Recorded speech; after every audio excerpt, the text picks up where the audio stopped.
Hello guys and welcome to Tradia. I will now be presenting to you daily report for 16th of October 2020. कल markets में heavy correction होने के बाद as anticipated lower level से काफ़ी अच्छी recovery देखने को मिली। बीएसई का सेंसेक्स 0.64% की बढ़त के साथ क्लोज हुआ, निफ्टी 50 0.7% की बढ़त के साथ एंड बैंक निफ्टी जिसने सबसे ज़्यादा कंट्रीब्यूट किया आज की बढ़त में 2% के पॉजिटिव नोट पे क्लोज हुआ। इसके अलावा और जो सेक्टर्स थे जिन्होंने आज निफ्टी को या फिर ओवरऑल मार्केट्स को सपोर्ट किया वो थे financial services sector and Nifty pharma sector.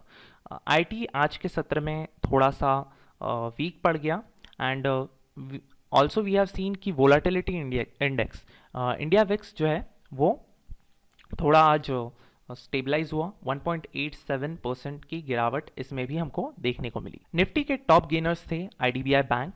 IDBI bank में गवर्नमेंट अभी स्टेक सेल करने के पीछे लगी हुई है, उसका प्रस्ताव आया हुआ है। इस वजह से आज हमको देखने को मिला कि इसमें 15.95 यानी ऑलमोस्ट 60% का चेंज ओपनिंग से हमको देखने को मिला। इसके बाद अंबर एंटरप्राइजेज ने भी काफ़ी धूम मचाई 9.18% की बढ़त के साथ। Gujarat Pipavav 8.67%, Redington 6.8% and JSW steel 6.69% की बढ़त के साथ क्लोज हुए। निफ्टी में सबसे बड़े लूजर्स आज थे KIOCL जो 8.26% के लोअर लेवल्स के साथ क्लोज हुआ।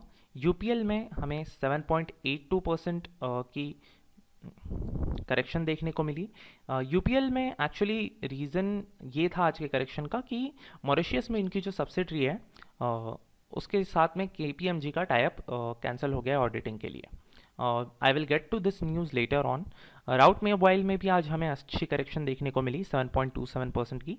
राउट मोबाइल जैसा कि हम जानते हैं कुछ ही दिनों पहले लिस्ट हुआ था एंड ये कंपनी बिग डेटा एनालिसिस और मोबाइल टेक्नोलॉजी के क्षेत्र में काफ़ी अच्छा काम कर रही है एंड इन्होंने कुछ स्ट्रैटेजिक अभी इन्वेस्टमेंट्स भी किए हैं कुछ नई कंपनीज में। सो एक्चुअली ये काउंटर अच्छा है but we will need to look at why this counter failed.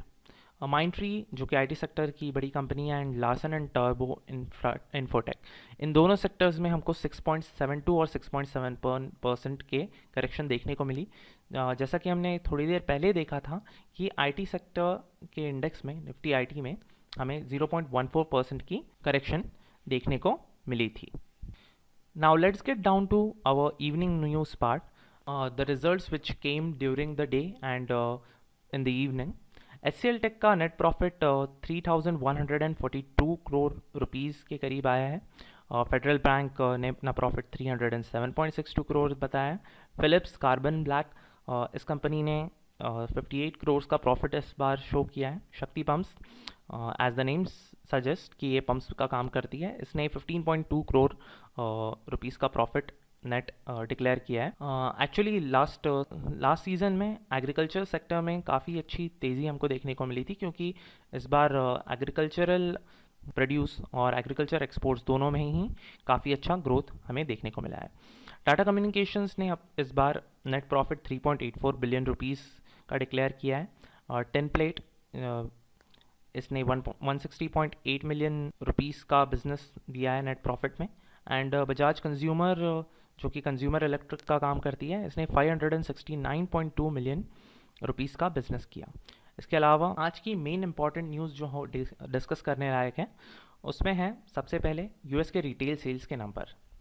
ये रिटेल सेल्स के नंबर्स जो है ये एक्चुअली एक्सपेक्ट कर रहा था मार्केट की अराउंड 0.7% की बढ़त के साथ आएंगे, लेकिन एक्चुअल नंबर्स जो है 1.9% ग्रोथ के साथ देखने को मिला है। तो इस वजह से हम ये बोल सकते हैं कि इकोनॉमी जो है वो उसका रिटेल साइड जो है रिटेल सेल जो है वो अब धीरे धीरे इम्प्रूव हो रहा है एंड इससे यूएस की इकोनॉमी धीरे धीरे रिकवर हो रही है ऐसा हम अंदाज़ा लगा सकते हैं, विच इज़ गुड। एंड सो अगर यूएस में इकोनॉमी ग्रो कर रही है तो इसका जो है आपको इफेक्ट बाकी कंट्रीज़ को में भी देखने को मिल सकता है। इसके बाद गवर्नमेंट ने जो है container corporation and IDBI bank इन दोनों में डाइवेस्टमेंट की प्रोसेस को स्पीड अप कर दिया है। एक्चुअली इस वक्त हमारी गवर्नमेंट भी काफ़ी स्ट्रेस में है, गवर्नमेंट को पैसे की काफ़ी ज़रूरत है and that's why government is taking up new measures of divestment and raising money. India ने एसी रेफ्रिजरेंट्स जो बाहर से आते थे दूसरी कंट्रीज से, मेनली चाइना से, इन्हें बैन कर दिया है। एंड इसके पीछे का रीज़न ये बताया है कि लोकल एसी मैन्युफैक्चरर्स को हमें प्रमोट करना है। लोकल तो लोकल एसी मैन्युफैक्चरिंग कंपनीज जैसे वोल्टास हो गया, इन लोगों को इस मुंह से अच्छा खासा फ़ायदा। पैसेंजर व्हीकल सेल्स में इस बार 26.5% की ग्रोथ हमें देखने को मिली। एंड टू व्हीलर सेल्स जो है वो भी 11.6% की ग्रोथ के साथ ईयर ऑन ईयर सितंबर में हमें देखने को मिला। So we can say that जो टू व्हीलर और फोर पैसेंजर व्हीकल सेगमेंट है ये अच्छी ग्रोथ के साथ इस वक्त बढ़ रहा है। एंड क्योंकि अभी फेस्टिवल सीजन वैसे भी करीब आने वाला है, तो we can say that this number can increase. So Tata Motors, Maruti Suzuki, TVS Motors और Bajaj Auto and Hero MotoCorp, इन कंपनीज़ के लिए हम कह सकते हैं this is a good news. Tata Motors को आंध्र प्रदेश गवर्नमेंट ने light commercial vehicles Tata Ace के 9,260 यूनिट्स के लिए ऑर्डर दिया था। So which is good enough number. And इससे टाटा मोटर्स को काफ़ी फ़ायदा हो सकता है। गवर्नमेंट ने रेलटेल के आईपीओ में और Indian railways financial corporation IRFC में अपना हिस्सा बेचने की तैयारी कर ली है। एंड गवर्नमेंट रेलटेल में 27% स्टेक अपना बेचेगी एंड IRFC में 25% स्टेक बेचने की तैयारी है। ये न्यूज़ दीपम या डाइवेस्टमेंट डिपार्टमेंट की तरफ के सेक्रेटरी की तरफ से आई है। नेक्स्ट न्यूज़ में शपूरजी पलौंजी ग्रुप और टाटा ग्रुप, इन दोनों के बीच में जैसे कि हम जानते हैं कि कुछ दिनों से काफ़ी टसल चल रही है। एंड नई चीज़ जो इस मामले में सामने आई है उसमें है कि शपूरजी पलौंजी ने टाटा ने जो रिसेंटली नई पार्लियामेंट बिल्डिंग बनाने की जो बिड जीती थी उसमें कुछ कॉन्फ्लिक्ट ऑफ इंटरेस्ट और इरेगुलरिटीज़ की बात कही है। ऑल्दो सेंट्रल गवर्नमेंट ने ऐसा कुछ पाया नहीं है अपनी रिपोर्ट्स में, but this is a negative news for Tata. So it can show some negative effects. And अगर ऐसे ही टसल बढ़ता रहा तो हो सकता है कि Shapoorji Pallonji can press Tatas for their shares and the money which Tatas owe them। And इसकी वजह से टाटा ग्रुप के कंपनीज के शेयर्स में काफ़ी हमको नुकसान देखने मिल सकता है। So keep a watch on this counter. Next है UPL यानी यूनाइटेड फॉस्फोरस लिमिटेड के शेयर्स अराउंड 7% डिक्रीज़ हुए। जैसा कि मैं पहले भी बता रहा था आपको, KPMG ने जो है इनके ऑडिटर का काम छोड़ दिया है अपने इनके मॉरिशियस आर्म से। एंड इसके पीछे कंपनी का ये कहना था कि वो अपने प्रोसेस को इम्प्रूव करना चाहती है, अपनी प्रोडक्टिविटी को इम्प्रूव करना चाहती है। इस वजह से वो चाहती है कि KPMG ये काम छोड़ दें। बट हु नोज़ कि मार्केट जनरली ऐसी चीज़ों को थोड़ा सा अलग तरीके से लेता है। And this can be seen as a negative news because maybe there is some financial irregularity or something which we don't know of. If that is not the case, then it's all okay and fine. Recently कुछ countries में एक test किया गया, तो हमारी जो कुछ drugs थे, हाइड्रोक्लोरोक्वीन एंड लोपिविनार एंड इंटरफेरॉन, ये किस तरीके से कोविड पेशेंट्स के वो इफ़ेक्ट कर रहे हैं, इसके ऊपर ये टेस्ट किया गया था। तो 11,266 पेशेंट्स के ऊपर में ये ट्रायल कंडक्ट किया गया और इसमें पाया गया कि एक्चुअली इन सारे ड्रग्स का कोई भी पॉजिटिव इफेक्ट इन पेशेंट्स की हेल्थ पर देखने को नहीं मिला है। So this is bad news, क्योंकि इंडियन फार्मा कंपनीज जो है वो हाइड्रोक्लोरोक्वीन के कारण काफ़ी उन्होंने इस वक्त बिजनेस किया था। And if this report is showing that इससे कोई ज़्यादा फर्क नहीं पड़ता है, तो pharma companies can lose their business. Next on the news is JK tyre faces and anti trust scrutiny. तो हरियाणा गवर्नमेंट ने CCI के पास जाकर के एक अपील की थी कि जो JK टायर्स है उन्होंने अपनी बिडिंग प्रोसेस में कुछ मैल प्रैक्टिसेस की थी इनके हरियाणा गवर्नमेंट के कुछ पब्लिक ट्रांसपोर्ट व्हीकल्स के बिडिंग के वक्त। तो इससे रिलेटेड कुछ केस चल रहा है इनके ऊपर, which can be a negative thing because ऐसे केसेस में जनरली कॉम्पेंसेशन और order and cancelling and all these things happen. So keep I on this counter.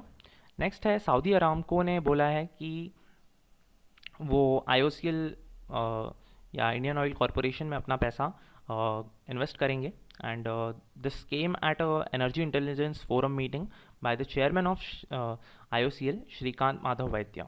Government ने नेक्स्ट न्यूज़ में ये कहा है कि LIC का IPO इस साल नहीं आएगा। Most probably next year March तक LIC का IPO आने के चांसेस हैं एंड LIC के IPO के लिए काफ़ी लोग वेट कर रहे हैं because this is going to be a bumper IPO in India's history.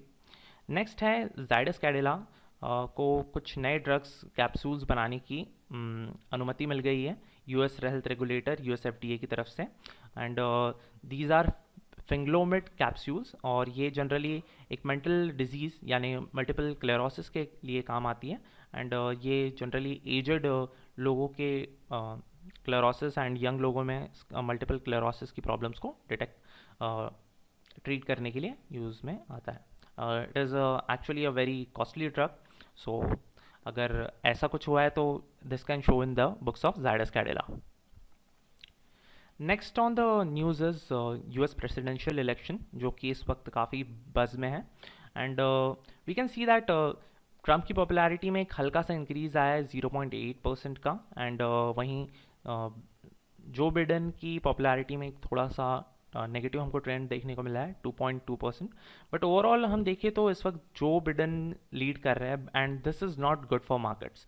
सो हो सकता है कि आने वाले 1 या 2 महीने जब तक कि ये US इलेक्टोरल इलेक्शंस नहीं हो जाते तब तक के मार्केट्स काफ़ी चौपी रहेंगे एंड अगर ट्रम्प साहब वापस नहीं आते तो इसका वर्ल्ड मार्केट्स पे काफ़ी नेगेटिव इफेक्ट हमको देखने को मिल सकता है। Lastly we will talk about 3 important things which is Indian currency. तो इंडियन करेंसी ने आज थोड़ा सा अपना वैल्यू लूज़ किया 0.08 पॉइंट्स, दैट इज़ 0.11% की वैल्यू लॉस के साथ and it was trading at 73.4275 rupees in its October futures. Gold की वैल्यू वहीं पे देखें हम तो गोल्ड में भी हमको थोड़ा सा करेक्शन देखने को मिला है। ऑल्दो गोल्ड की तरफ आपको ये नज़र रखनी चाहिए कि क्योंकि US गवर्नमेंट ने अपना फिस्कल स्टिमुलस की बात की है कोरोना के लिए, जिसके कारण जो है चीप मनी मार्केट में आएगा एंड चीप मनी अगर मार्केट में आता है तो जनरली ये देखा गया है कि गोल्ड के प्राइसेस में इंक्रीज आता है। तो you can take look at this counter. Also India में फेस्टिवल सीजन आ रहा है तो इसकी वजह से भी गोल्ड प्राइजेस में शायद कुछ वोलेटिलिटी आपको देखने को मिले। Next is crude oil, that is our energy product. So western Texas intermediate crude के प्राइजेस में एक हल्की सी गिरावट आपको देखने को मिल रही है, दैट इज़ 0.27% की एंड क्रूड ऑयल की खपत एक्चुअली धीरे धीरे वर्ल्ड के अलग अलग एरियाज़ में कम हो रही है बिकॉज नए लॉकडाउन्स नई सिटीज़ में हो रहे हैं एंड इस वजह से अगर ऑयल का कंजम्पशन कम होगा या फिर इंडस्ट्रियल यूज़ कम होगा तो देन ये क्रूड ऑयल में हमको और शायद करेक्शन देखने को मिल सकता है। So this was it from my side guys. You can follow us move on tradia.in, which is our website, and you can also follow us on Instagram and Facebook. I think that's it from my side today. Have a nice weekend and keep trading.